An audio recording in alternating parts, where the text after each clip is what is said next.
Haharap ngayon sa 110 million peso libel case si Press Officer Claire Castro matapos maghain ito ng reklamo si Batangas 1st District Representative Leandro Leviste dahil sa umano'y pagpapakalat ng fake news kaugnay ng solar power business nito. Nilinaw po naman babatas na layunin po ng kaso na ipagtanggol ang kanyang pangalan laban sa umano'y maling impormasyon, kabilang na po yung umano'y pagbebenta niya ng kumpanya niyang may government franchise sa Meralco na una nang inilabas ni Castro sa vlog nito. Kunin natin ang live report ni Eden Santos. Eden. Yes, Alex, sa Balayan Regional Trial Court dito sa Batangas, formal na isinampa ni Congressman Leandro Leviste ang kasong libel laban kay Presidential Communications Office Undersecretary Claire Castro. Kumpiyansa si Leviste na mananalo sa kasong ito. Kung sakali, 110 million pesos ang babayarang multa ni Castro dahil umano sa pagpapakalat ng fake news kaugnay ng solar energy firm ng kongresista. Kinasuhan ni Batangas 1st District Representative Leandro Leviste ng civil libel si Presidential Communications Office under Secretary Claire Castro. Ang kaso ay inihain ni Leviste sa Balayan Regional Trial Court sa Batangas dahil sa pagpapakalat niya ng fake news ni Castro laban sa kanya kaugnay ng solar power business nito. Idiniin ni Leviste na libelous ang mga pahayag laban sa kanya ni Castro. Nagsampa po ako ng libel case kay Yusek Claire Castro para sa 110 million pesos in damages plus attorney's fees. Ito po ay civil case at hindi criminal case dahil hindi ko naman po nais na masaktan si Yusek Claire Castro. Nais ko lang pong depensahan ang pangalan ko dahil sa kanyang magpapakalat ng fake news tungkol sa akin. Nais ko din pong linawin na hindi po natin kalaban ang administrasyon at si Yusek Claire Castro lang po ang ating kinasuhan. Pero dahil ayaw natin masaktan si Yusek Claire Castro, 110 million pesos in damages na lang po ang sinampahan po natin sa kanya at ayaw natin siyang makulong pa.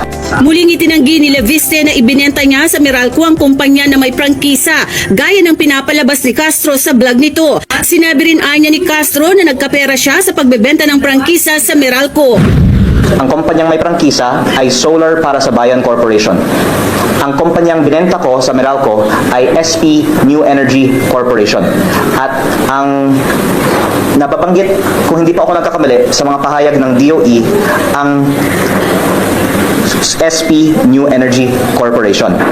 Ang pinaka masamang consequence nito ay baka mag-isip na ang mga investor, lalo na ang mga dayuhan na hindi naman kailangan mag-invest sa Pilipinas. Bakit pa ako mag-invest sa bansang ito kung maaari akong maging content ng vlog ng Yusek? Kaya ito po ay actually magbibigay ng chilling effect para sa mga investor sa power sector at ng mga foreign investors. Sa pangangatwiran naman ni Castro na inamin ni Leviste na hindi na siya ang may-ari ng solar para sa bayan dahil nag-divest na siya ng kanyang shares, ito ang tugon ng kongresista. Sumagot na lang si Yusek Claire Castro sa korte dahil may kaso na po kami. Inamin naman ni Leviste kung bakit si Castro lang ang kinasuhan niya at hindi kasama si Ombudsman Crispin Remulla na unang naglabas ng issue sa franchise deal nito, gayon din si Energy Secretary Sharon Garin na nagpataw naman ng 24 billion pesos na multa sa kanya. Ang dalawa niya ay kaibigan ng kanyang ina na si Senator Loren Legarda. Kung ano lang po masasabi ninyo doon sa statement ni Ombudsman Boying na siyang pinagmulan po nitong issue na to na wala raw po kayong kahihiyan sa pagbebenta ng prangkisa ng inyong kumpanya. Opo, uulitin ko na lang po ang pahayag ko kanina na ginagalang ko po si Ombudsman Remulla at siya po ay kaibigan ng aking ina, kaya hindi ko po direktang sinasagot ang mga pahayag niya o ng ibang mga kauni ng gobyerno. Yung general na sagot na pwede ko pong ibigay ay hindi po totoo na hindi ko binenta ko ang kumpanya na may prangkisa at hindi po totoo na gumawa ako ng pera galing sa prangkisa. Napaliwanag ko po kanina, malaki po ang aking lugi sa prangkisang yon at tumigil po ang operasyon ng kumpanyang yon dahil sa mga kaso at mga ibang issue na ibinabato ng mga kakompetensya na ayaw pumasok ang competitor sa merkado nila. Pinabulaanan naman ni Leviste ang sinabi ni Senator Panfilo Lacson na umiyak siya sa kanyang ina dahil sa mga pag-atake sa kanya. Pero halos maluha-luha sa presko ng kongresista nang pag-usapan ng ina na siyang mas apektado at nai-stress dahil sa kanya.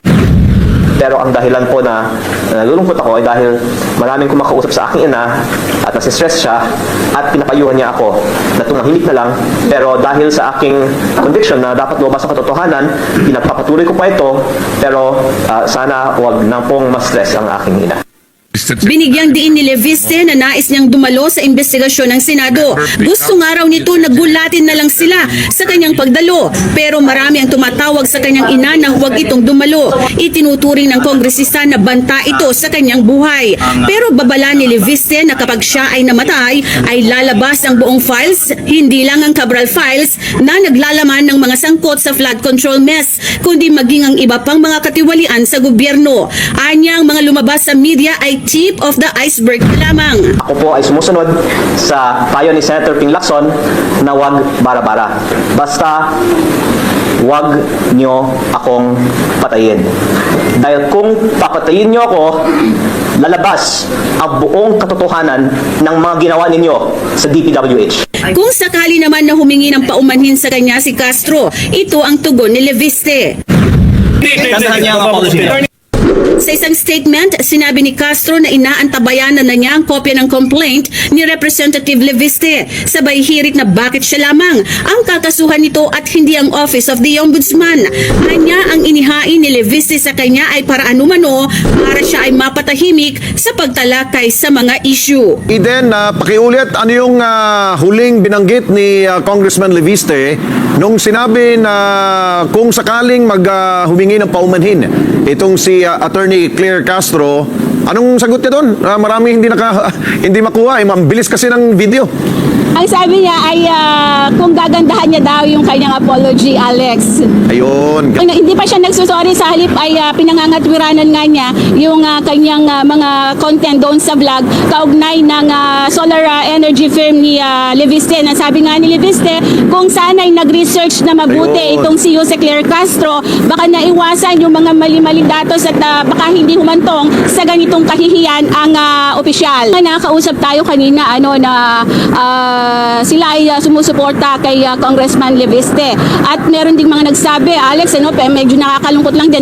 Although sinabi naman ni Congressman Leviste na ayaw niyang makulong si Jose Castro, kaya hindi sila nagsampa ng cyber libel o yung criminal case. Pero dun sa ilang nakausap natin, ang sabi nila, sana nga daw makulong na itong si Jose Castro. Pero hindi yan ang gusto nga ng kongresista.